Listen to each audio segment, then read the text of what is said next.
Hello అండి అందరికి నా చిన్ని తల్లి మైనా బర్త్డేని ఇలా సెలబ్రేట్ చేసుకున్నామండి. లాస్ట్ టైం నైనా బర్త్డే అయితే ఫస్ట్ ఇయర్ ది చాలా గ్రాండ్ గా జరుపుకున్నాము. ఒక ఫంక్షన్ హాల్ బుక్ చేసుకొని దాంట్లో అయితే చుట్టాలందరినీ పిలుచుకొని మంచిగా అయితే భోజనాలు కూడా పెట్టి కేక్ కటింగ్ అయితే జరిపాము. కానీ చిన్ని తల్లికి మాత్రం ఇంట్లోనే సెలబ్రేట్ చేసేసుకుంటున్నాం సింపుల్ గా. ఇంటి పక్కనే ఉన్న పిల్లల్ని పిలిచి కేక్ కటింగ్ అయితే చేయించాం మైనా చేత.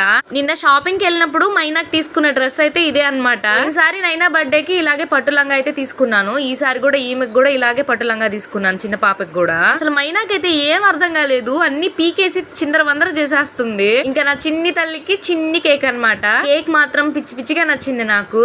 అరే నా చిన్నప్పుడు ఇలా ఎవరు నాకు బర్త్డే సెలబ్రేట్ చేయలేదురా అనిపించింది ఆ కేక్ చూడంగానే. అంత బాగుంది. అటు మర్చిపోయాను, నా చిట్టి తల్లి పేర్లు అయితే మీకు చెప్పలేదు కదా. పెద్దదాని పేరేమో శ్రీ విద్య, చిన్నదాని పేరేమో శ్రీ తాన్య అండి. అన్నట్టు మర్చిపోయాను, చిట్టి తల్లికి వేసిన పట్టు లంగా ఎలా ఉందో చెప్పండి. సరే ఉంటా మరి, బాయ్.